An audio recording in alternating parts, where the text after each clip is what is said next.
So good afternoon, everyone. I'm Samyak Kumar, a final year BTech student in Naval Architecture and Ocean Engineering at IIT Madras. During my internship at MRC, I've been working on the project titled Marine Heatwave Drivers, Predictability and Fisheries Impact in Bay of Bengal. The main objective of this work is to understand the major climate drivers responsible for a marine heatwave formation and to build a scientific framework that can be used for prediction. So why do we need to study the marine heat waves? So marine heat wave is the time frame when the sea surface temperature remains much warmer than normal for several days or even weeks. Over the last few decades, these events have become more frequent because of climate change. They affect marine ecosystems, coral reefs, fisheries, and even influence regional weather patterns such as monsoon. So the results of this work is useful for several groups. One of the major stakeholders is the fisheries and aquaculture sector. Marine heat waves can cause fish to migrate to cooler waters, change their distribution, and reduce fish availability in traditional fishing grounds. If these events can be predicted in advance, fisheries can better plan their operations, reduce economic losses, and also better plan their operations. Scientists can better plan understanding how marine heat waves develop, weather agencies can use these findings to improve forecasting. Government organizations can use them while planning climate adaptations and marine conservation strategies. So let me now briefly explain the methodology. So I started by collecting sea surface temperature and other oceanographic variables, climate indices such as Oceanic Nino Index, the Dipole Mode Index, and the Multivariate ENSO Index were also collected because they represent a large scale climate variability. After pre-processing the datasets, marine heat waves were detected using the Hobday definition. The detected events were then divided into North, Central, and South Bay of Bengal regions. The Bay of Bengal is not a homogeneous basin. The northern, central, and the southern regions have different oceanographic characteristics and are also influenced by different atmospheric processes.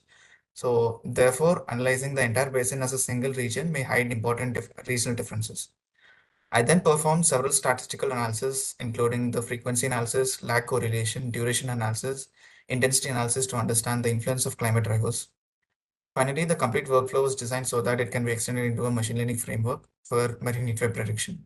So now let's look at the major results obtained during the study. First, using 20 years of daily SST data, I identified a total of 117 marine heat waves between 2006 to 2025.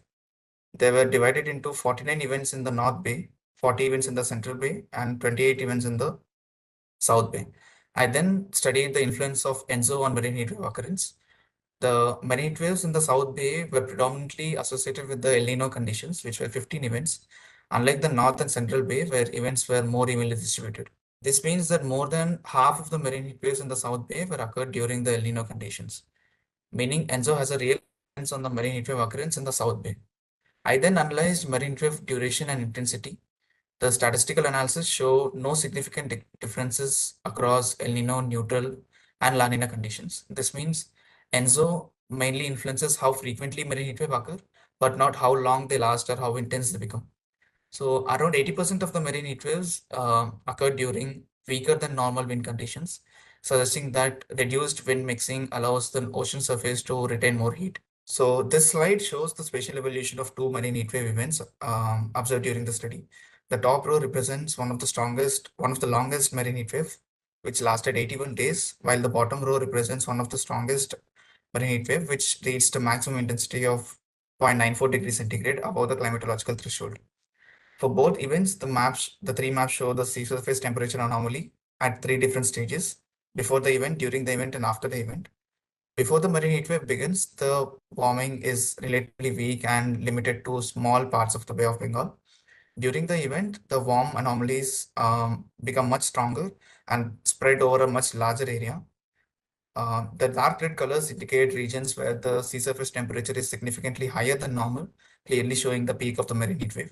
After the event ends, these warm anomalies gradually weaken and shrink, indicating the ocean is returning to its normal state. To conclude, this project helped establish a systematic and reproducible framework for studying the marine heat wave in the Bay of Bengal.